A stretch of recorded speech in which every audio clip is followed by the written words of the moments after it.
है, मतलब जो डायग्राम मैंने बनाए हैं आपको दोनों एक जैसे लग रहे होंगे, दिख भी रहा होगा, क्योंकि दोनों में बहुत सारी सिमिलरिटी भी है और डिसिमिलरिटी भी है, समानताएं भी हैं, इसलिए इसके डायग्राम लगभग आपको एक जैसे लग रहे होंगे।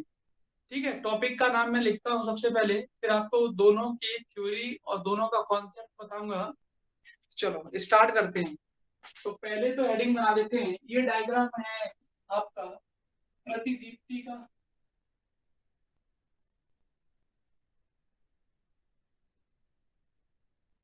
और ये है आपका स्फुरदीप्ति का।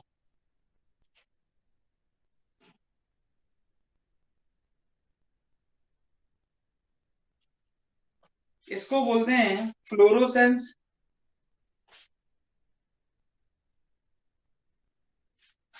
फ्लोरोसेंस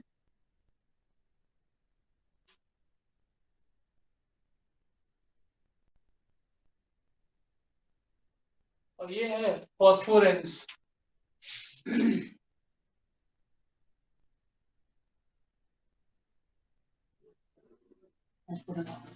फ्लोरोसेंस और फॉस्फोरेंस दोनों में सिमिलरिटी क्या है, डिसिमिलरिटी क्या है, वो भी बताएंगे। ये आप लोगों ने लेजर, अगर किसी बच्चे ने सेकेंड ईयर में पढ़ा था कि लेजर का जैसा टॉपिक था, सेम टू सेम लगभग वैसा ही टॉपिक है, फ्लोरोसेंस और फॉस्फोरेंस। तो चलो पहले स्टार्ट करते हैं। फ्लोरोसेंस और फॉस्फोरेंस, प्रतिदीप्ति और स्फुरदीप्ति क्या होता है। कुछ मटेरियल ऐसे रहते हैं, जैसे मैं आपको एक मटेरियल का एग्जांपल देता हूँ, फॉस्फर। फॉस्फर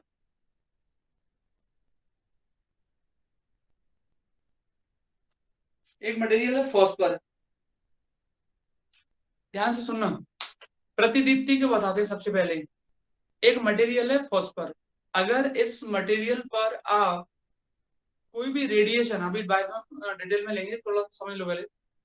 कोई भी किसी भी कलर का रेडिएशन या कोई भी लाइट या कोई भी रेडिएशन इस पर इंसिडेंट करवाते हैं, तो इंसिडेंट करवाने के बाद ये ग्लो होने लगता है, ये चमकने लगता है, इसको बोलते हैं हम क्या, फ्लोरोसेंस। क्या बोलते हैं, फ्लोरोसेंस। जैसे हम किसी भी पदार्थ पर, जैसे हमने फॉस्फर एग्जांपल लिया है, इस पर अगर हम किसी प्रकाश को आपतित करवाएंगे तो ये चमकने लगेगा, तो इसको बोलते हैं हम क्या, प्रतिदीप्ति। पूरा नहीं है ये, सुनते जाएं। फ्लोरोसेंस और फॉस्फोरेंस। अब बच्चों जैसे मैंने सपोज करो कोई मटेरियल लिया और मटेरियल पर मैंने लाइट को डाला, सिंपल सी बात है, चमकता ही है। जैसे अपन गाड़ी वगैरह चलाते हैं, आपने देखा होगा जो डिवाइडर लगे रहते हैं, डिवाइडर पर जैसे व्हाइट कलर की पेंटिंग वगैरह रहती है ना, तो आप जब गाड़ी लेके जाओगे तो वो चमकने लगती है, सिंपल सी बात है। तो चमकने लगती है तो उसको क्या बोलते हैं, फ्लोरोसेंस। फ्लोरोसेंस उसको इसलिए बोलते हैं कि जैसे ही मान लो सपोज करो आपकी गाड़ी आगे निकल गई या आपने लाइट को बंद कर दिया, तो वो उसका चमकना बंद हो जाएगा, वो होता है फ्लोरोसेंस। तो अगर मान लो कोई ऐसा मटेरियल हो जो कुछ टाइम तक और चमकता रहे, लाइट जैसे डाली और लाइट डालने के बाद कुछ और टाइम तक चमकता रहे, ग्लो करता रहे, तो उसको क्या बोलते हैं, फॉस्फोरेंस, स्फुरदीप्ति। ध्यान से सुनना, पूरा बताएंगे। फ्लोरोसेंस, फ्लोरोसेंस का मतलब होता है, जैसे मान लो मैंने जैसे एक एग्जांपल लिया, जैसे ट्रेन वगैरह आपने देखी है, ट्रेन जब जाती है, लाइट जहां जहां पड़ती जाएगी, कोई भी डिवाइडर वगैरह या कुछ भी लगे हुए खंबे वगैरह लगे रहते हैं, तो लाइट जहां पड़ेगी वो चमकने लगता है। फिर जैसे मान लो ट्रेन आगे निकल गई, अंधेरा हो गया, फिर उसके बाद उसका चमकना बंद हो जाता है। तो वो तो होता है फ्लोरोसेंस। क्या होता है, फ्लोरोसेंस मतलब प्रतिदीप्ति। और जैसे मान लो सपोज करो आपका ट्रेन ने लाइट डाली, उसको लाइट किसी पे खंबे पे डाली, दूसरा भी एग्जांपल लूंगा, खंबे पर लाइट को डाला उसने, और डालने के बाद फिर वो चमक रहा है, कुछ टाइम तक चमकता रहा, ट्रेन भी आगे निकल गई, फिर भी कुछ टाइम तक चलक रहा है, चमक रहा है, तो उसको बोल रहे हैं क्या, फॉस्फोरेंस, स्फुरदीप्ति।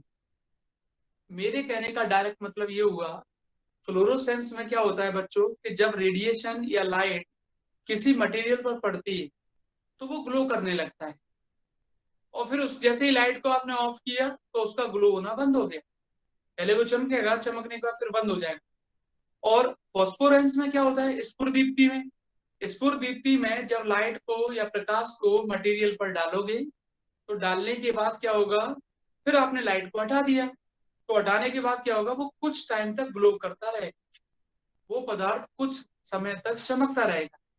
तो कुछ टाइम तक अगर ग्लो कर रहा है तो इसका मतलब वो इसके अंदर आ गया, फॉस्फोरेंस के अंदर, स्फुरदीप्ति के अंदर। ठीक है, चलो स्टार्ट करते हैं। तो सबसे पहले हम बताते हैं प्रतिदीप्ति क्या होता है इसमें। फ्लोरोसेंस में ये देखो डायग्राम बना के। बच्चों इसमें क्या होता है, पहले आप थ्योरी सुन लो, फिर मैं आपको डायग्राम से समझाता हूँ। जैसे ये आपके पास एक मटेरियल है, ठीक है। इस मटेरियल पर आपने क्या किया, रेडिएशन को फॉल करवाया। पहले पूरा सुनना लास्ट तक, फिर लास्ट में मुझसे पूछना, क्योंकि बहुत सारी चीजें मुझे आगे भी बतानी है। जैसे मैंने क्या किया, एक मटेरियल लिया और इस मटेरियल पर लाइट को फॉल करवाया। सिंपल सी बात है, मैंने लाइट को फॉल करवाया, कोई भी लाइट ले ली, जैसे मैंने अल्ट्रा वायलेट लाइट ले ली। अल्ट्रा वायलेट लाइट की वेवलेंथ कम होती है, एनर्जी उसके पास ज्यादा रहती है।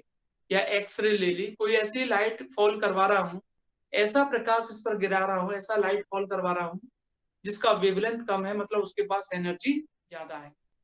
तो बच्चों इस पर जैसे मान लो लाइट को फॉल करवाया, उसके रेडिएशन को फॉल करवाया, तो अब क्या होगा, इसके अंदर प्रेजेंस जो भी पार्टिकल्स हैं वो उस एनर्जी को या उस लाइट के करस्पॉन्डिंग जो एनर्जी है उसको एब्जॉर्ब कर लेंगे, और एब्जॉर्ब करने के बाद ये ऊपर चले जाएंगे। ऊपर वाली जो स्टेट होती है उसको हम एक्साइटेड स्टेट बोलते हैं। क्या बोलते हैं, एक्साइटेड स्टेट। तो ये यहाँ से जाएंगे और यहाँ उसके पास एक एक्साइटेड स्टेट है और वहां पर वो पहुंच जाएंगे। तो जब ये यहाँ से जब जाएंगे, तो जिस लाइट को वो एब्जॉर्ब करके जा रहे हैं उसकी फ्रीक्वेंसी मैंने मान ली न्यू है। क्या है, न्यू। जिस लाइट को, लाइट क्या होती है, लाइट की फॉर्म में जो भी आते हैं पार्टिकल को फोटोन भी बोल देते हैं, तो इसलिए उसकी एनर्जी क्या होती है, एच न्यू मान लेते हैं। तो जो लाइट इस पर इंसिडेंट हुई है या जो फोटोन इस पर इंसिडेंट हुए हैं उसकी फ्रीक्वेंसी न्यू है, तो उसके करस्पॉन्डिंग जो भी एनर्जी है इन्हें एब्जॉर्ब की, और एब्जॉर्ब करने के बाद ये कहाँ चले गए, एक्साइटेड स्टेट में। बच्चों एक्साइटेड स्टेट में जाने के बाद ये 10⁻³ से -6 सेकेंड तक रुकते हैं। इसमें किसकी बात कर रहा हूं मैं, फ्लोरोसेंस की। 10⁻³ से -6 तक रुकेंगे तो सिंपल सी बात है, वहां कॉलिजन करेंगे। जैसे बहुत सारे पार्टिकल पहुंच जाएंगे, जो भी इलेक्ट्रॉन या जो भी पार्टिकल है, तो वो कॉलिजन करेंगे आपस में। कॉलिजन करेंगे तो अपनी एनर्जी का लॉस करेंगे। और वहां पर जो कॉलिजन होता है, ज्यादातर कॉलिजन जो होता है वो इलास्टिक कॉलिजन होता है। जितने भी मॉलिक्यूल्स होते हैं, जो भी गैस पार्टिकल्स होते हैं, उनमें जो कॉलिजन होता है हमेशा इलास्टिक होता है। और जो ह्यूमंस लाइफ में, जैसे बस में टक्कर हो गई या फिर कोई कार गाड़ी से टकरा गई, तो वहां पर जो कॉलिजन होते हैं वो इनइलास्टिक होते हैं। ये फर्स्ट ईयर में बता दिया था मैंने। तो यहाँ पर जो कॉलिजन है, इलास्टिक कॉलिजन है, इलास्टिक कॉलिजन है। तो जब कॉलिजन होगा तो सिंपल सी बात है, एनर्जी का कुछ ना कुछ लॉस होगा। पार्टिकल जाके एक्साइटेड स्टेट में गए, वाइब्रेट करने लगेंगे। वाइब्रेशन करेंगे तो उसकी वाइब्रेशनल जो एनर्जी होगी उसका लॉस होगा। जैसे वो एनर्जी का लॉस करेंगे तो वो कहाँ जाएंगे, आपके ग्राउंड स्टेट में आ जाएंगे।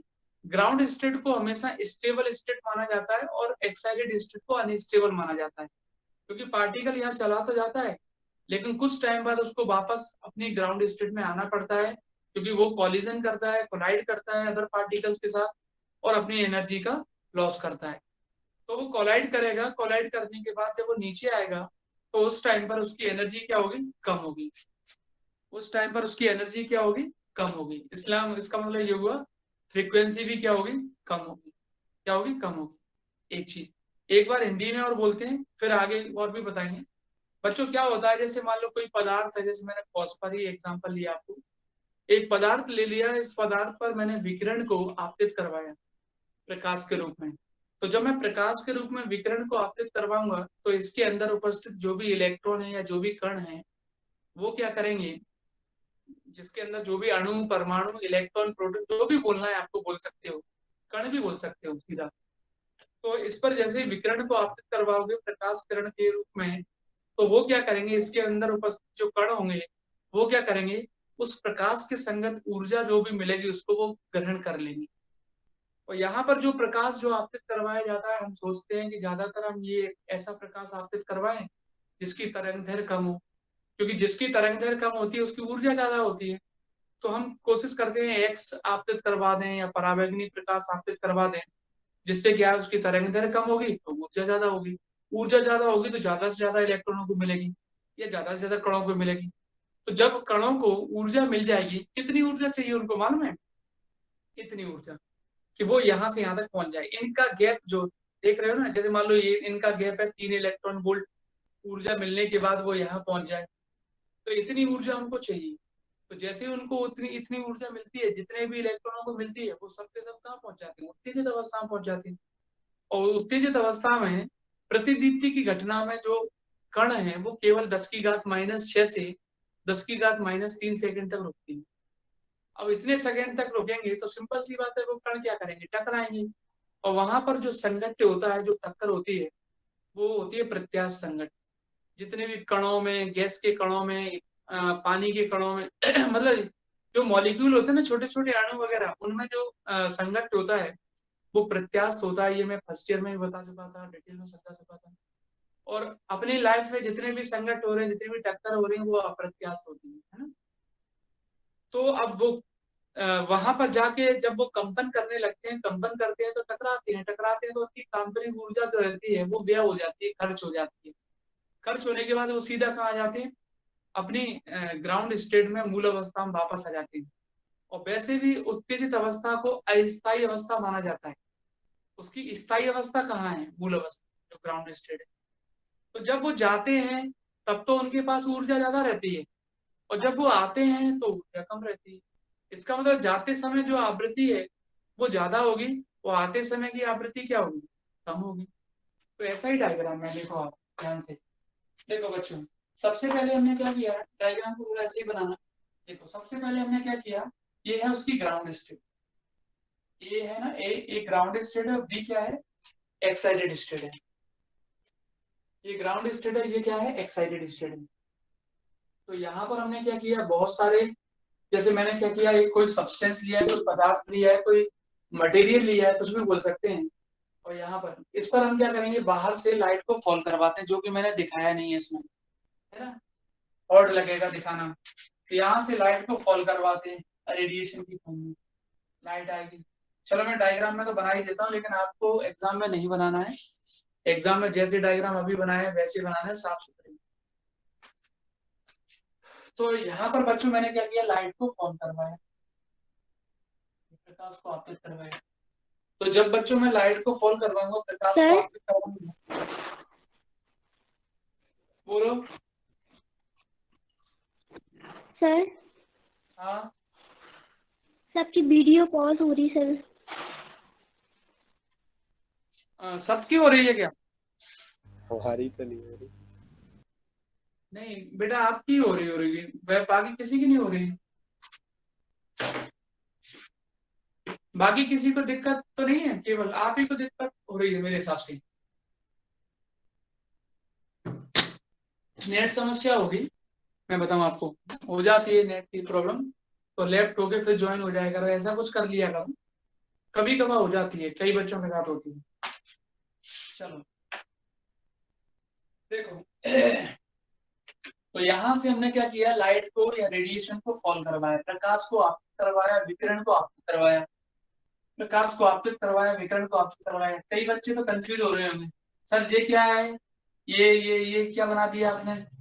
ये जब जाएगा ना, जाएगा ऊपर जाते हो ना, ऊपर, आप ऊपर जाओगे, ऊपर मतलब छत पे, ऊपर नहीं, छत पे। तो छत पे जाओगे तो सीढ़ियों का यूज होता है, सीढ़ियां एक तरीके से, वो उतरते हो तब भी सीढ़ियों का यूज होता है। तो यहाँ ये सीढ़ी नहीं है, ये स्ट्रेट है। जैसे एकदम उचक के तो गायब हो गए तो पहुंच नहीं जाएगा, गायब हुआ वहां पहुंचेगा ऊपर जाएगा ना, ऊपर। तो वो एक रास्ता टाइप में बना दिया, लेवल्स बोलते हैं इनको, इस तरह बोल देते हैं। तो जब रेडिएशन को फॉल करवाओगे, प्रकाश को आपतित करवाओगे, विकिरण को आपतित करवाओगे, रेडिएशन को फॉल करवाओगे, तो यहाँ पर जो भी पार्टिकल होंगे, वो पार्टिकल क्या करेंगे, इस रेडिएशन के करस्पॉन्डिंग एनर्जी को एब्जॉर्ब कर लेंगे। और एनर्जी को एब्जॉर्ब करके कहाँ जाएंगे, वो एक्साइटेड स्टेट में। ये उसकी एक्साइटेड स्टेट, ये बोल दो, ये बोल दो, ये बोल दो, ये बोल दो, कहीं भी ऐसा नहीं कि मैंने यहाँ बनाया तो आप भी यहाँ बनाओ। मैं यहाँ बना सकता हूँ, ये लो, तो कहीं भी बना सकते हो, रटने वाली कोई बात नहीं। तो अभी ये कहाँ जाएंगे, इधर जाएंगे। तो बच्चों ये फ्रीक्वेंसी है ना, इसको एब्जॉर्प्शन फ्रीक्वेंसी बोलते हैं। क्या बोलते हैं, एब्जॉर्प्शन फ्रीक्वेंसी, अवशोषण आवृत्ति, अवशोषण आवृत्ति, एब्जॉर्प्शन फ्रीक्वेंसी। क्योंकि लाइट या रेडिएशन की करस्पॉन्डिंग एनर्जी को एब्जॉर्ब करके वो यहाँ से यहाँ पहुंचती, तो इसको एब्जॉर्प्शन फ्रीक्वेंसी या अवशोषण आवृत्ति बोलते हैं। चलो ये यहाँ पर पहुंच गए, ठीक है। अब यहाँ पर क्या होगा, एक तो पहुंचेगा नहीं, बहुत सारे पहुंचेंगे यहाँ से। क्योंकि सबको कितनी एनर्जी चाहिए, इतनी एनर्जी चाहिए, इतनी एनर्जी है, मतलब इस गैप के बराबर, इस गैप को की एनर्जी को मालूम, मैंने मान लिया यहाँ से यहाँ तक की एनर्जी को डेल्टा ई मान लिया। इतनी एनर्जी जिसको मिलती जाएगी वो सारे के सारे कहाँ पहुंच जाएंगे, आपके एक्साइटेड स्टेट में, उत्तेजित अवस्था में। सीधा जाने के बाद वाइब्रेट करने लगते हैं, वो कंपन करने लगते हैं, तो उनकी वाइब्रेशनल एनर्जी जो होती है, अब जब वाइब्रेट करेंगे, कंपन करेंगे, तो सिंपल सी बात है कॉलिजन भी होगा, उनके बीच में टक्कर भी होगी। तो कॉलिजन होगा, टक्कर होगी, तो वो एनर्जी का अपना लॉस करेंगे, और लॉस करने के बाद केवल कितना समय तक ग्रोथ करेंगे, -6 से -3 कंडीशंस रहती है इनमें, कि इतने सेकंड तक ही रुक सकता है, उसी में उसकी एनर्जी क्या हो जाएगी, लॉस हो जाएगी, लॉस हो जाएगी। जैसे मैंने आपको बताया ना कि लाइट जैसे पड़ी तो चमकने लगा, और लाइट हटी तो दुर्घटना घटी। तो फिर अपना हो गया।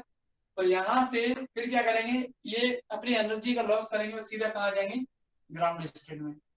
ग्राउंड स्टेट को हम स्टेबल स्टेट या स्थायी अवस्था भी बोलते हैं। कहीं भी चले जाओ घूमने के लिए, घर अपना स्थायी होता है, और कहीं घूम के आओगे, आवारागर्दी करके आएंगे अपन लोग नहीं, आप लोग, तो आना आपको स्टेबल स्टेट नहीं है, और इसको बोलते हैं अनस्टेबल स्टेट। क्या बोलते हैं, अनस्टेबल स्टेट, अस्थायी अवस्था। तो ये गया। अब मैं आपसे अगर पूछता हूँ कि भाई न्यू की वैल्यू ज्यादा है कि न्यू डैश की, तो आप खुद ही बता दोगे सर न्यू ज्यादा है न्यू डैश से। क्यों ज्यादा है न्यू डैश से, क्योंकि जब जा रहा है तो एनर्जी को बहुत सारी लेके जा रहा है, और जब आ रहा है तो बहुत सारी एनर्जी का लॉस करके आ रहा है। और एनर्जी यानी ऊर्जा का फॉर्मूला सभी बच्चों को मालूम है, ये रहता है, लाइट की या फोटोन की जो एनर्जी रहती है वो इतनी रहती है। तो ये चीज आपको क्लियर हो गई होगी कि ये जब आएगा यहाँ पर ग्राउंड स्टेट में वापस आ जाएगा, और जब ग्राउंड स्टेट में वापस आ जाता है, इसी प्रोसेस को पूरे को बोलते हैं फ्लोरोसेंट, प्रतिदीप्ति बोलते हैं, प्रतिदीप्ति। अब इधर आते हैं, अभी तो मुझे बहुत सारी चीजें बतानी है, इसमें आराम से सुनते जाएं आप लोग। बच्चों स्फुरदीप्ति में यानी फॉस्फोरेंस में क्या होता है, इसमें भी वही होता है, बस इसमें क्या होता है कि जब किसी मटेरियल पर या किसी भी पदार्थ पर जब आप लाइट को या रेडिएशन को फॉल करेंगे तो सेम प्रोसेस है, एनर्जी लेगा, ऊपर जाएगा, ऊपर जाने के बाद जब नीचे आता है तो ध्यान रखना, जैसे मैंने आपसे क्या कहा था अभी, कि लाइट को आपने किसी मटेरियल पर डाला, और वो मटेरियल लाइट को एब्जॉर्व करने के बाद कुछ टाइम तक चमकता रहे, ग्लो करता रहे कुछ टाइम तक, तो उसको बोलते हैं फॉस्फोरेंस, स्फुरदीप्ति। क्या बोलते हैं, स्फुरदीप्ति, फॉस्फोरेंस।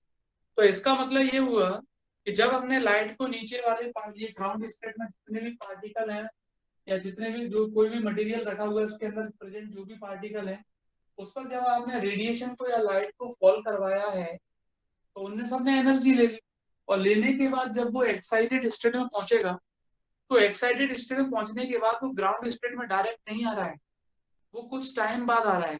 कुछ टाइम मतलब हावर्स भी लग जाते हैं, हावर्स अपन ले लेते हैं, लेकिन हावर्स नहीं लगता है, लेकिन फ्यू आवर बोल सकते हैं, कुछ घंटे, जैसे आधा घंटा लग जाए, है ना, तो 1 घंटे, मैक्सिमम 1 घंटा लग जाए, वैसे 1 घंटा नहीं लगता है, लेकिन अपन बोल सकते हैं फ्यू आवर। तो कहने का मतलब ये हुआ इससे ज्यादा समय लेता है वो एक्साइटेड स्टेट में। तभी तो मैं आपसे बोल रहा था कुछ टाइम तक चमकता रहे, ग्लो करता रहे, है ना। तो ऊपर पहुंच जाएगा, ऊपर पहुंचने के प्रोसेसर वही है कि वाइब्रेट करेंगे, कंपन करेंगे, और उसके बाद क्या होने वाला है, एनर्जी का लॉस होगा। लेकिन एनर्जी का जब लॉस होता है तो इसमें इतनी फास्ट नहीं हो पाता है एनर्जी का लॉस, कम कम स्लो स्लो होता है। क्या करते हैं, ये डायरेक्ट एक्साइटेड स्टेट से सीधे ग्राउंड स्टेट में नहीं आते हैं। एक्साइटेड स्टेट से इनके नीचे की कुछ एक्साइटेड स्टेट होती हैं, जिनको हम मेटा स्टेबल स्टेट बोलते हैं, आपको पता होगा। सी पहले ग्राउंड स्टेट में रहेगा, रेडिएशन फॉल करेंगे, एनर्जी मिलेगी, एक्साइटेड स्टेट में पहुंच जाएगा, वहां पर कॉलिजन होगा, कॉलिजन के बाद वो डायरेक्ट अपने ग्राउंड स्टेट में नहीं आते हैं, कुछ उसके लोअर में एक्साइटेड स्टेट रहती है जिनको हम मेटा स्टेबल स्टेट बोलते हैं। और आपको मालूम है मेटा स्टेबल स्टेट पर जो पार्टिकल रहता है वो ज्यादा टाइम लेता है, ज्यादा टाइम स्पेंड करता है, तो वो मेटा स्टेबल स्टेट में आते हैं। और जब वो मेटा स्टेबल स्टेट में आते हैं तो वहां पर भी कॉलिजन होता है, सिंपल सी बात है। तो इस तरीके से वो कई सारी मेटा स्टेबल स्टेट को क्रॉस करके जब ग्राउंड स्टेट में आते हैं, तो उनको फ्यू हावर्स लग जाते हैं, कुछ घंटे लग जाते हैं, तब जाके वो कहाँ पाते हैं, ग्राउंड स्टेट में। हालांकि ग्राउंड स्टेट को स्टेबल स्टेट इसमें भी मानते हैं, और अनस्टेबल स्टेट आपको एक्साइटेड स्टेट को माना जाता है। तो वो मेटा स्टेबल स्टेट में आते हैं। जब वो मेटा स्टेबल स्टेट में आते हैं तो ऐसा कभी नहीं होता है, जैसे मान लो एक्साइटेड स्टेट में था, वहां पर जो भी एनर्जी उसने लॉस की, सीधा मेटा स्टेबल स्टेट में आ जाएगा। और जब बच्चों को मेटा स्टेबल स्टेट में आएगा, जैसे मान लो यहाँ से यहाँ आया, तब कोई एनर्जी लॉस नहीं करता, ध्यान रखना। जैसे मान लो ऊपर एक्साइटेड स्टेट में था, वहीं कॉलिजन होगा, वाइब्रेशन सॉरी वाइब्रेशन करेंगे, वाइब्रेशन करने के बाद एनर्जी लॉस करेंगे। कई बच्चे में से कहते हैं सर वो यहाँ से यहाँ आएगा तो एनर्जी लॉस करेगा क्या? नहीं नहीं, तब नहीं करता है। यही उसने एनर्जी लॉस कर दी और वो मेटा स्टेबल स्टेट में आ गया। फिर इस तरीके से उसको कुछ हावर्स लग जाते हैं ग्राउंड स्टेट तक आने में। एक बार तो फिर सुन इसका लो। एग्जाम्पल क्या होगा सर इसका? अभी सब बताऊंगा, अभी आप आराम से सुनते रहें। अभी मैंने क्या कहा, मेरी तरफ से पूरा नहीं हुआ है, अभी बहुत सारी चीजें बतानी है आपको, है ना। जब तक मैं संतुष्ट ना हो जाऊं तब तक आप लोग सुनते रहें। तो देखो, क्योंकि ये थोड़ा सा क्या है ना, मतलब कंफ्यूजन वाला टॉपिक थोड़ा सा कंफ्यूज भी कर देता है कभी कभार, इसलिए मैं कुछ सिमिलरिटी कुछ डिसिमिलरिटी भी बताऊंगा, फिर एग्जाम्पल बताऊंगा। तो देखो क्या होता है, जैसे मान लो ये पदार्थ है, पदार्थ के अंदर जो भी कण होते हैं, आपने वही प्रोसीजर वही है, विकिरण को आपतित करोगे, ऊर्जा लेंगे, उत्तेजित अवस्था में जाएंगे। तो मैंने इसमें देखो, इसमें आप देखो 1 2 3, और इसमें 1 और 2, इसमें केवल ग्राउंड स्टेट रहता है और एक्साइटेड स्टेट रहता है। इसमें ग्राउंड के अलावा एक्साइटेड भी रहता है और साथ में मेटा स्टेबल स्टेट भी रहता है। साथ में मेटा जस्ट नीचे रहता है, बहुत पास में रहता है, इसलिए तो मैंने दोनों में कोई डिफरेंस नहीं बताया, दोनों में कोई ज्यादा डिफरेंस नहीं बताया।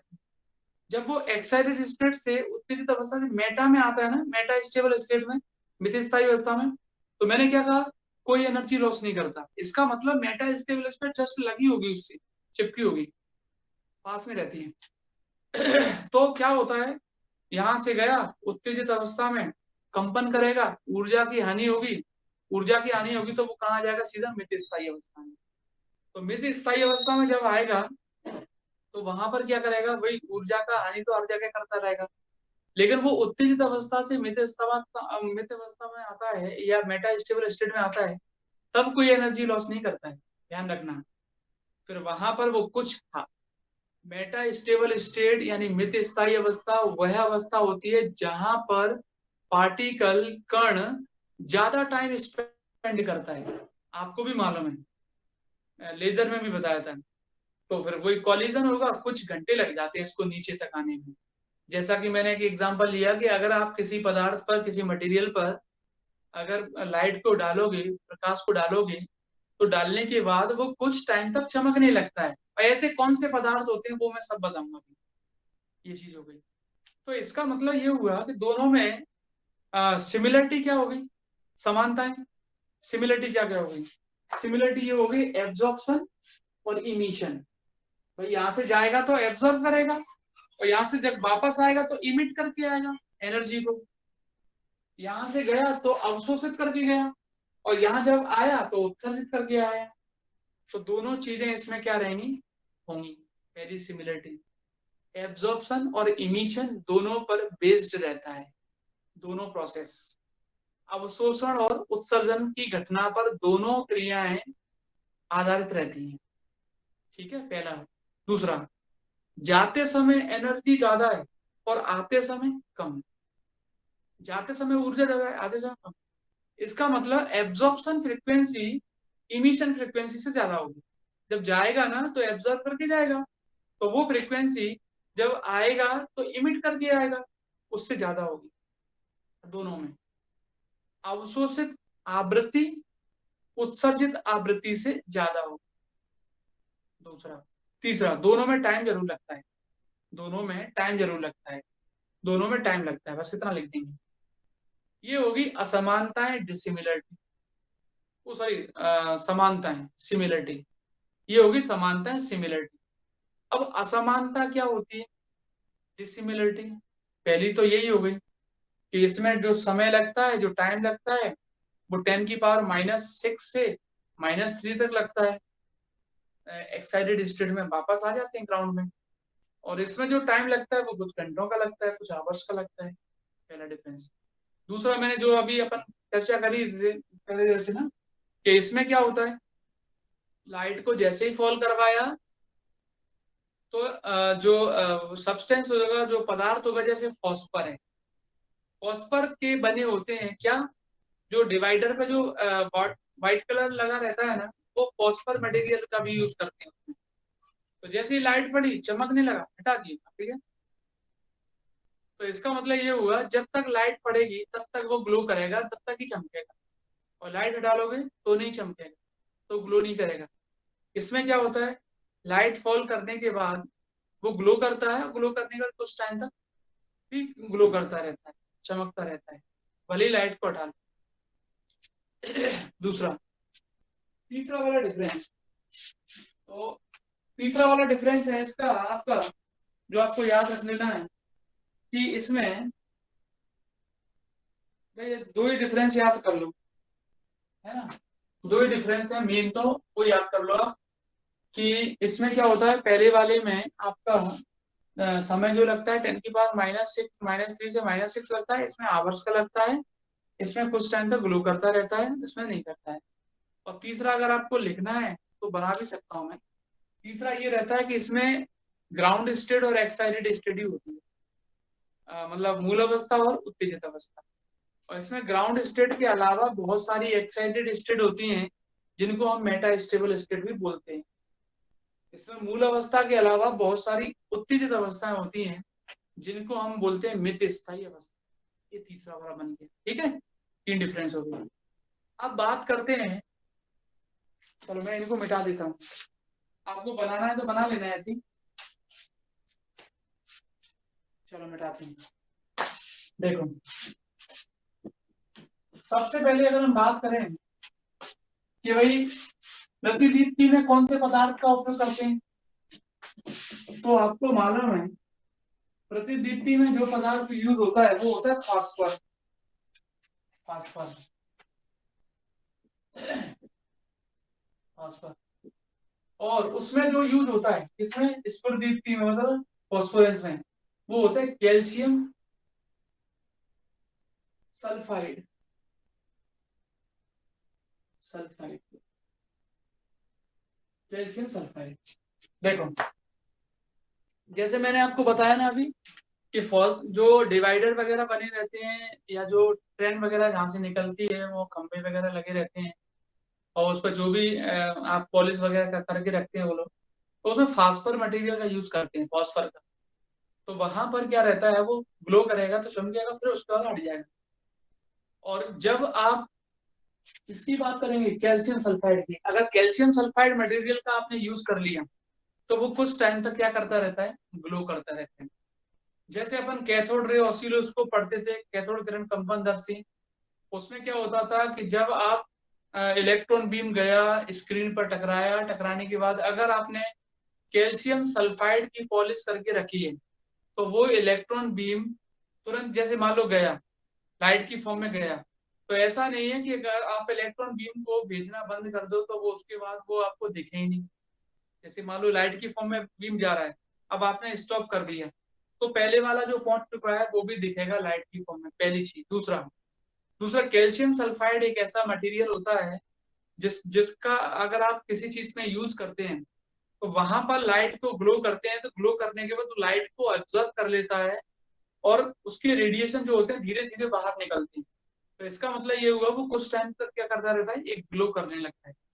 एक एक चीज होती है, मेरे को याद नहीं आ रही, एक वो होती है बच्चों की, जैसे चॉकलेट होती है उस जैसे ही होता है, क्या बोलते हैं उसको, उसमें क्या रहता है, वो आप देखोगे उसको जब अपन तोड़ते हैं, तो वो उसमें जो रेडिएशंस रहते हैं, जैसे लाइट को आपने फॉल करवाया, कुछ तोड़ देते हैं, तोड़ने के बाद मैं बताऊंगा आपको नेक्स्ट टाइम पे, कुछ बोलते हैं उनको, अपन तोड़ देंगे, जैसे चॉकलेट रहती है ना, चॉकलेट टाइप में, उसको तोड़ दो, तोड़ने के बाद उस पर लाइट को फॉल करवाओ, फॉल करवाने के बाद लाइट को डालो, तो उसके अंदर जो पार्टिकल्स रहते हैं वो कुछ टाइम तक ग्लो करते रहते हैं।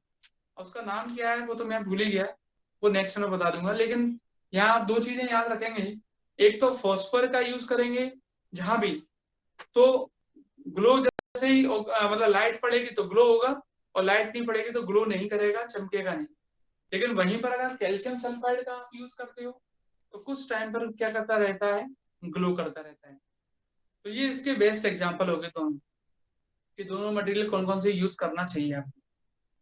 उसके बाद बच्चों एक टॉपिक आता है छोटा सा, सिंगलेट और ट्रिपलेट, एकल अवस्था और त्रिक अवस्था, सिंगल स्टेट और ट्रिपल स्टेट भी बोलते हैं उसको, शॉर्ट में सिंगलेट और ट्रिपलेट बोलते हैं, एकल अवस्था और त्रिक अवस्था।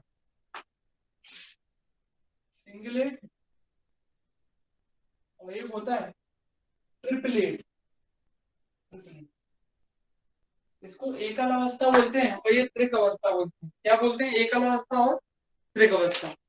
देखो बच्चों, आपको मैंने बताया था कि जो क्वांटम नंबर होती है, क्वांटम नंबर में जैसे प्रिंसिपल क्वांटम नंबर की हम बात करते हैं या कोई भी क्वांटम नंबर की बात करते हैं, तो आपको मालूम है क्वांटम नंबर क्या करता है? किसी भी इलेक्ट्रॉनिक स्टेट को एक्सप्रेस करता है या किसी ऑर्बिट के साइज को, शेप को, सारी चीजें बताता है। क्वांटम नंबर की हेल्प से आप कुछ भी पता कर सकते हो कि इलेक्ट्रॉन कौन से ऑर्बिट में मूव कर रहा है, उसके पास कितनी एनर्जी है। सीधा सीधा बोले तो इलेक्ट्रॉनिक स्टेट को अगर आपको रिप्रेजेंट करना है तो क्वांटम नंबर का यूज करना पड़ता है। किसी भी इलेक्ट्रॉनिक अवस्था को व्यक्त करने के लिए क्वांटम संख्याओं का उपयोग किया जाता है। To express the electronic state of any particles, quantum number are very useful. अब उसमें सबसे पहले आता है प्रिंसिपल क्वांटम नंबर। इसको समझने से पहले आपको थोड़ा सा पीछे जाना पड़ेगा। प्रिंसिपल क्वांटम नंबर को डिनोट करते हैं एन से, क्वांटम संख्या इसको बोलते हैं, मुख्य क्वांटम संख्या बोलते हैं इसको, स्मॉल एन से डिनोट करते हैं। बच्चों सभी को मालूम है कि अगर मैं आपको बोलूं कि एन बराबर है 1, क्या है 1, तो आप कहोगे के सेल की बात कर रहे हैं, के कोष। मैं कहूंगा एन बराबर 2, तो आप कहोगे एल सेल की बात कर रहे हो, एल सेल की। मैंने कहा एन बराबर 3, तो आप कहोगे एम सेल की बात कर रहे हैं, एम सेल। इस तरीके से। तो ध्यान से सुनना बच्चों, इसको समझाने के लिए मुझे इसका यूज करना पड़ना है। देखो एन बराबर 1 मतलब के सेल, के अवस्था या के कोष, एन बराबर 2 मतलब एल सेल, एन बराबर 3 मतलब एन सेल। अब सबसे पहले मैं इसी को लेके चलता हूँ, इसको तो बाद में बताऊंगा, पहले इनको समझा दें फिर इसको। मैंने बताया था एन होता है प्रिंसिपल क्वांटम नंबर, मुख्य क्वांटम संख्या, और एल जो होता है उसको ऑर्बिटल क्वांटम नंबर बोलते हैं। क्या बोलते हैं? ऑर्बिटल क्वांटम नंबर, कक्षीय क्वांटम संख्या। एल की वैल्यू कितनी होती है? 0 टू n-1, 0 टू n-1। ये समझ लो, ये आसानी से समझ में आ जाएगा आपको।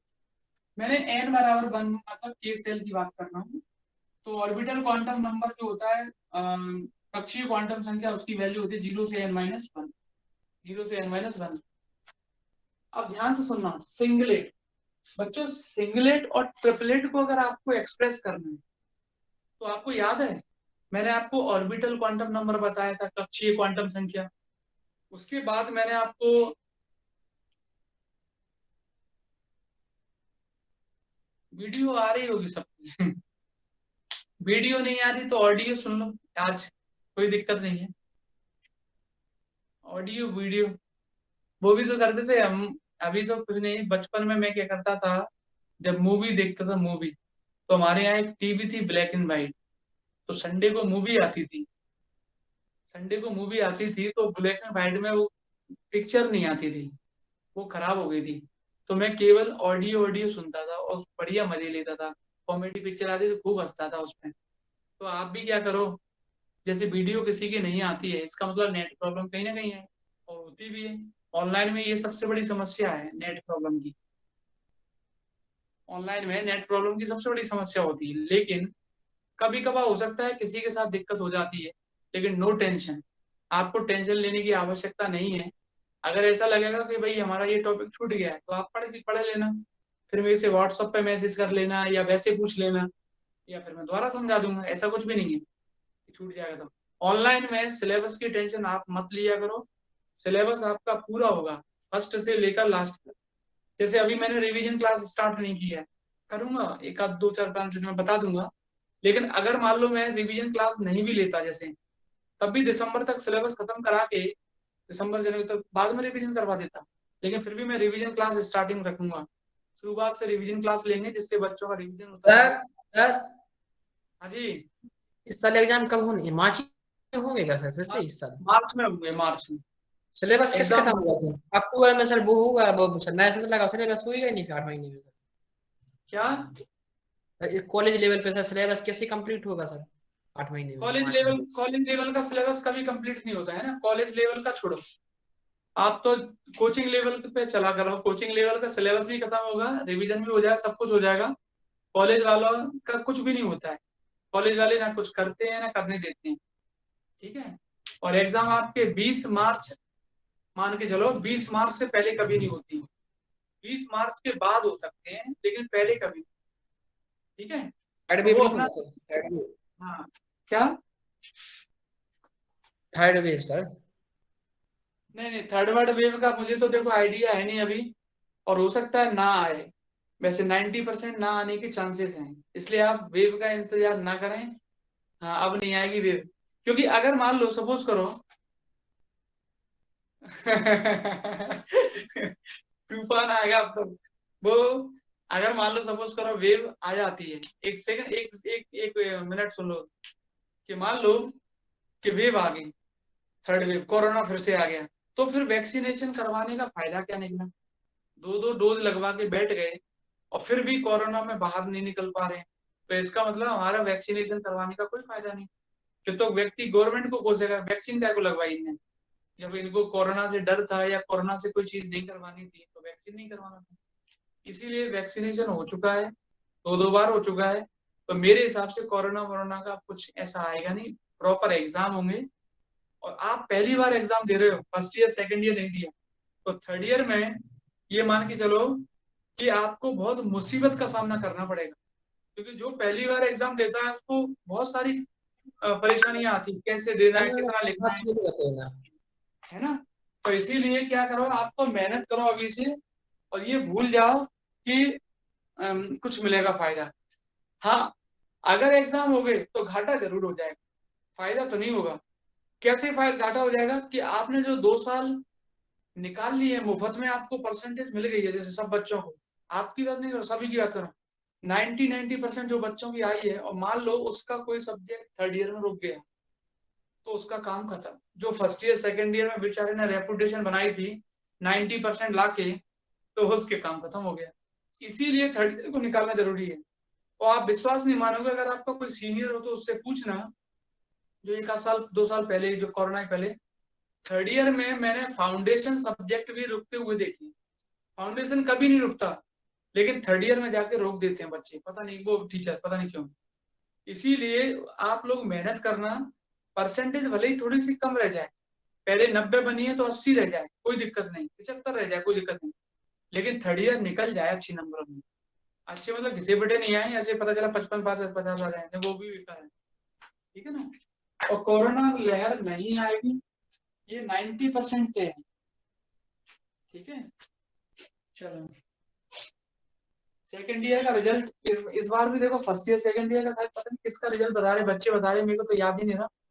जी का रिजल्ट सही थोड़ी ना गया है, जबकि कोरोना में पास किए हैं, तो अभी किसी का 80 से ज्यादा नहीं गया, 60 65 ऐसे नंबर दिए। हमारा तो सर 90% दे दिया उन्होंने हाँ? सर फर्स्ट ईयर में। हाँ? फर्स्ट ईयर तो 90% दे दिया सर हमारा। आपका दे दिया, KRG का बोल रहा हूँ, KRG। चलो देखते हैं, तो इसको मैं कंप्लीट कराता हूँ, जल्दी से देखना बच्चों। मैं n=1 या k सेल की बात कर रहा हूँ, तो n=1 k सेल की बात कर रहा हूँ। ऑर्बिटल क्वांटम नंबर जो होता है, कक्षीय क्वांटम संख्या, n की वैल्यू होती है 0 से n-1। और आपको मालूम है कि स्पिन क्वांटम नंबर यानी चक्रण क्वांटम संख्या 1/2 होती है। स्पिन क्वांटम नंबर यानी चक्रण क्वांटम संख्या कितनी होती है? 1/2 होती है, फिक्स रहती है। n जो होता है 0 से n-1 होता है। बच्चों किसी भी इलेक्ट्रॉनिक स्टेट की मल्टीप्लिसिटी यानी बहुलता को रिप्रेजेंट करना है, तो J बराबर L plus minus S formula use करना।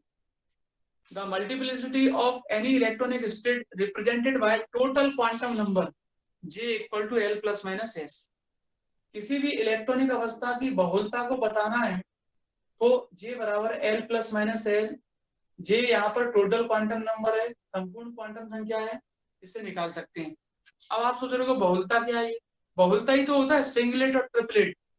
सिंगलेट ट्रिपलेट का मतलब होता है जे की वैल्यू अगर किसी के लिए सिंगल आ गई तो वो सिंगलेट के अंदर आ गया, उसकी मल्टीप्लिसिटी यानी बहुलता कितनी होगी, 1 होगी। और जे की वैल्यू अगर 3 आती है तो वो ट्रिपलेट हो जाता है, त्रिक अवस्थाएं बोलते हैं। और उसकी मल्टीप्लिसिटी यानी बहुलता कितनी हो जाती है, 3 हो जाती है। एक बार फिर सुनो जल्दी से, केवल n बराबर 1 को क्या बोलते हैं, के सेल। n बराबर 1 को क्या बोलते हैं, के सेल। L क्या होता है, ऑर्बिटल क्वांटम नंबर, कक्षीय क्वांटम संख्या। L की वैल्यू क्या होती है, 0 से n-1। S क्या होता है, चक्रण क्वांटम संख्या, spin quantum number, spin quantum number, चक्रण क्वांटम संख्या 1/2। अगर आपको किसी भी इलेक्ट्रॉनिक स्टेट की मल्टीप्लिसिटी यानी बहुलता को बताना है तो जे होता है यहाँ टोटल क्वांटम नंबर, संपूर्ण क्वांटम संख्या, उसका फॉर्मूला आप यूज करें L + -S। जे की वैल्यू अगर 1 आती है तो उसकी बहुलता यानी मल्टीप्लिसिटी 1 होगी और वो सिंगलेट के अंदर आ जाएगा। और जे की वैल्यू अगर 3 आती है तो इसका मतलब ये होगा कि वो ट्रिपलेट के अंदर आ जाएगा। ऐसे नहीं आएगा, मैं एग्जांपल लेके बताता हूँ। देखो सबसे पहले मैं n बार इसकी बात करता हूँ, 1 बाय 1 बता ही देता हूँ। ये देखो, इसको देख लो पहले, n बराबर 1। L की वैल्यू क्या होती है, 0 से n-1। तो बच्चों L कितना हो जाएगा, n की जगह रखो जरा 1, n की जगह रखो 1 तो 0 हो जाएगा। तो 0 से 0 मतलब 0 ही हो गया, n1 L0। s कितना होता है, 1/2। कितना होता है, 1/2। ठीक है, s कितना होता है, 1/2। j निकालो, बराबर L + ये फॉर्मूला होता है, मॉड के अंदर लेना पड़ेगा। j बराबर L की वैल्यू रखो कितनी है, 0 ± s की रखो 1/2। कितना आ जाएगा, 1/2। तो किसके अंदर आ गया, सिंगलेट के अंदर आ गया, एकल अवस्था में। अब j की वैल्यू निकालते हैं, n बराबर 2 के लिए निकालते हैं। n बराबर 2 मतलब L बराबर कितना हो जाएगा, 0 से n-1 होता है। तो L बराबर आ जाएगा 0 और n की जगह रखो जरा यहाँ पर 2 रखेंगे तो 2 - 1 मतलब 1 आ गया। तो कहने का मतलब हो गया L0 भी आ गया, 1 भी आ गया। 0 to 1 मतलब 0 और 1 आ गया। अब j बराबर निकालो, s तो 1/2 रहता है, फिक्स है, उसमें तो कोई चेंज नहीं करना है। L + -S। तो सबसे पहले 0 के लिए निकालेंगे, j बराबर, तो L की जगह 0 रखा, S की जगह 1/2, तो 1/2 आ गया। उसके बाद 1 के लिए निकाल दो, तो 1 के लिए इधर निकाल देता हूँ, j = 1 के लिए निकालेंगे तो 1 रखो जरा यहाँ पर, 1 ± s की जगह 1/2 रखो, 1/2। तो j आ जाएगा आपके पास, एक तो प्लस साइन ले लो, प्लस साइन लेंगे तो 3/2 आ जाएगा, और एक माइनस साइन ले लो, माइनस साइन, तो 2 में से बन गया 1/2 आ गया। तो देखो बच्चों कितनी वैल्यू आ गई, 2 तो ये आ गई और एक ये आ गई, 3 आ गई। तो ये किसके अंदर आ गया, ट्रिपलेट के अंदर। तो सिंगलेट और ट्रिपलेट को अगर रिप्रेजेंट करना है या आपको बताना है तो j बराबर L + -S फॉर्मूले का यूज करें। वो आपको मल्टीप्लिसिटी यानी बहुलता भी बताता है किसी भी इलेक्ट्रॉनिक स्टेट की।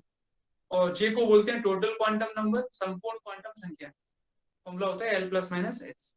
किसी भी स्टेप में दिक्कत है तो आप बेझिझक पूछ सकते हैं और पढ़ते रहो। टेस्ट अगर पॉसिबल हो तो संडे को टेस्ट भी दिया करो।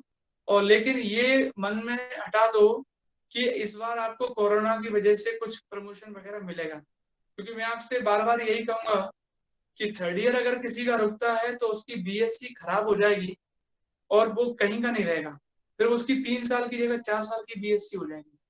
इसलिए थोड़ा थोड़ा पढ़ते रहें, मेहनत करते रहें, साइड में जो भी करना है आप करते रहो, लेकिन उसको फोकस करें। 1st ईयर 2nd ईयर होता तो मैं भी एक बार तो चलो लाइटली ले लेता, आप भी ले सकते थे, लेकिन 3rd ईयर में आप बिल्कुल सीरियस रहना और पढ़ते रहना। बाकी आप मेहनत करो, जो दिक्कत आती है बैच की बात पूछ सकते हो, और व्हाट्सएप पे मैसेज करके, फेसबुक में मैसेज, मतलब जहाँ भी मैसेज करके फोन लगा के पूछना पूछ सकते हो। ठीक है, सर नेक्स्ट n टाइम पे मिलते हैं, जो डाउट है पूछो। हाँ अब सर ये n = 1 को छोड़कर बाकी सब ट्रिपलेट में ही आएंगे। बिल्कुल बिल्कुल, और कोई दिक्कत है तो बेझिझक पूछो आप। और सर फीस करवाएं सभी बच्चे जिनकी जमा नहीं है। हाँ जी बताओ। सर सिंगलटन और ट्रिपलेट की सर डेफिनेशन बताना सर।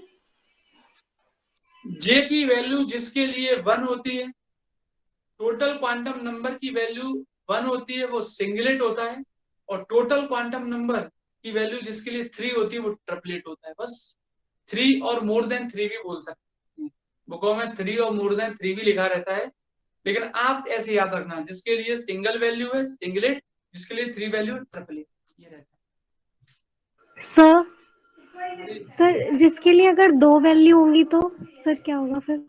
वो डबलेट के अंदर आ जाता है, वो आपके सिलेबस में नहीं है। जिसके लिए ओके 2 सर। वैल्यू होते हैं ना, वो डबलेट के अंदर आता है, वो आपके सिलेबस में नहीं है। आपके सिलेबस में केवल सिंगलेट और ट्रिपलेट है, इसलिए मैंने 2 ही बताए हैं।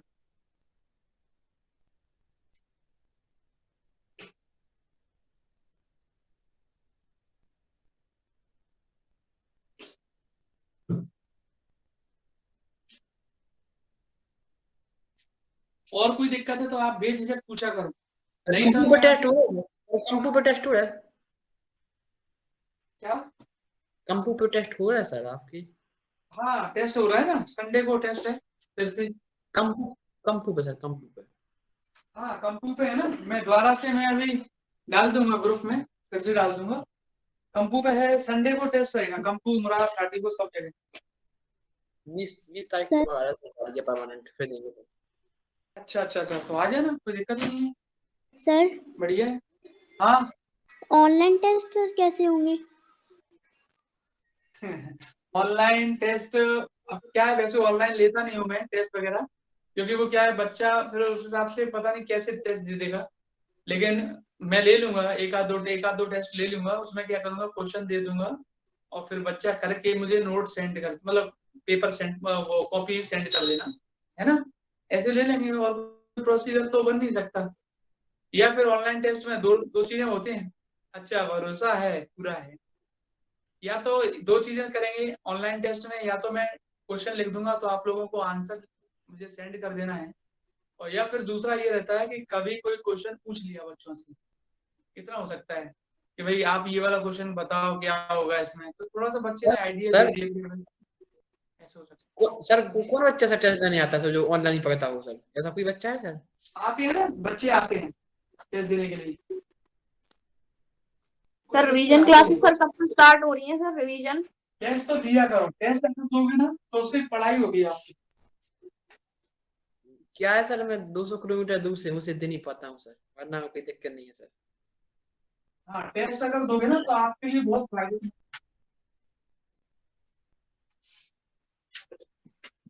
सर हाँ सर रिवीजन क्लासेस सर कब से स्टार्ट कर रहे हैं आप सर, फर्स्ट और सेकंड यूनिट की? फर्स्ट और सेकंड की अब मैं कुछ समय बाद स्टार्ट कर देता हूँ, कुछ टाइम बाद बता दूंगा। तो वीक में एक दिन ले लिया करूंगा, कभी भी, या संडे को, या कभी भी एक दिन ले लिया करूंगा। हाँ सर आप कर दो, फिर उसके टेस्ट भी देने हैं ना मुझे, मतलब मैं दे नहीं पा रही क्योंकि मेरे हुए नहीं है ना वो चैप्टर्स। अच्छा अच्छा अच्छा अच्छा, ठीक ठीक है हाँ ठीक है ठीक है, कर दूंगा स्टार्ट, में इन्फॉर्म कर दूंगा आपको, है ना। जी और जी बाकी हाँ। तब तक जो यूनिटें चल रही हैं वो यूनिटें, उनको यूनिटों का देना आप टेस्ट, मैं आगे हाँ अभी सर डाल दूंगा ग्रुप में, है ना। सर अभी थर्ड शुरू हुई है ना, तो अब थर्ड का तो दे सकती हूँ मैं। थर्ड का दे देना। आपकी कौन सी हो चुकी है, थर्ड हो चुकी है क्या? नहीं सर अभी आप जो करा रहे हैं ना वो मतलब वहां ये थर्ड स्टार्ट की थी ना, वहां से फर्स्ट और सेकंड नहीं हुई थी मेरी। ये फोर्थ है जो चल रही है अभी तो। अच्छा सर ये फोर्थ, तो सर मेरी फिर यहीं से है, मतलब ये फोर्थ स्टार्टिंग से मेरी शुरू की नहीं हुई है क्योंकि मैं अभी लेट आई थी ना। अच्छा अच्छा अच्छा अच्छा, हाँ तो आप क्या करना, चलो ठीक है, मैं स्टार्ट करूंगा ना, फर्स्ट या सेकंड जो भी स्टार्ट करूंगा उसका दे देना बाद में, जी सर। है ना, स्टार्ट कर दूंगा। नोट्स वगैरह आपके पास पहुंच गए सारे? नहीं सर नोट्स अभी नहीं दिया आपने। अच्छा, तो आपने बताया नहीं था, मैंने सोचा किसी स्टूडेंट से ले लियो। नहीं सर अभी नहीं लिए सर, आप बोल रहे थे ना सर दिवाली के बाद ऐसा बोल रहे थे स्टार्ट करेंगे, तो सर वही पूछ रही थी कब से स्टार्ट होंगी। तो आप क्या करना, आपके परिचित में है कोई इसमें ग्रुप में जो लड़की, आपके परिचित में है कोई? No sir. अच्छा इसमें नहीं है, चलो तो मैं क्या करूंगा, आपको नोट सेंड कर दूंगा, और सर आप फर्स्ट पूरा सेकंड नोट, और थर्ड के हाँ। हाँ, उनको नोट कर लेना आप, जी सर। ठीक है। फिर आप सर फिर हाँ संडे टू संडे लेंगे क्लास? संडे टू संडे लेंगे, या संडे नहीं ले पाए तो एक आध दिन वीक में बीच में कभी भी ले लिया करेंगे, एक दिन लिया करेंगे। हाँ, सर क्या और हो भी सकता लोग है रह एक गए दिन। हैं क्या, मतलब जिनकी रह गई हैं यूनिट? सर आप बता रहे थे और भी लोग बच्चे हैं। हाँ सर है मैं ना, भी, कुछ बच्चे और मेरा कुछ भी बच्चे हुआ। और हैं, और मैं या तो इसी बैच के बाद ले लिया करूंगा, इसी बैच के बाद आधा घंटे डेली ले लिया करूंगा। हाँ सर ऐसा भी कर सकते हैं। हाँ ऐसा कर लेंगे, इसी हम्म। बैच के बाद ले लेंगे। उससे क्या होगा कि बच्चों का हो भी जाएगा और डेली क्लास भी हो जाएगी, रूटीन बना रहेगा। जी सर। ठीक है, हाँ बिल्कुल। हाँ। हम्म।